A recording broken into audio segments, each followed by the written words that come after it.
చిత్తవృత్తులు చూసారా, ఆ చిత్తవృత్తులే మంగళాన్ని కలిగిస్తాయి, ఆ చిత్తవృత్తులే అమంగళాన్ని కలిగిస్తాయి. ఆ చిత్తవృత్తుల్ని ఎప్పుడైతే నువ్వు పరమేశ్వరులో నిలిపావో, భగవంతుడిలో నిలిపావో, అప్పుడు అవే నీకు మంగళాన్ని కలిగిస్తాయి. వాటినే నువ్వు అటు ఇటు పోయేట్టుగా వదిలేశావంటే అదే నీకు అమంగళాన్ని కలిగిస్తుంది.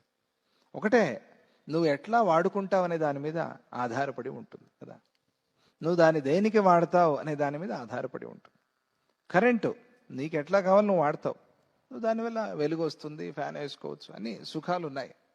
అదే కరెంటు పోయి పట్టుకుంటే షాక్ కొడుతుంది కదా. అంతే చిత్తవృత్తి కూడా అంతే, దాన్ని ఎట్లా వాడుకోవాలి అట్లా వాడుకోవాలి.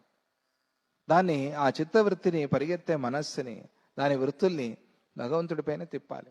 అదే చెప్పారు, ఆ చిత్తవృత్తులు కచ్చిత్ కళ్యాణకారిణ్య సంవిధస్తే స్థితా పదే.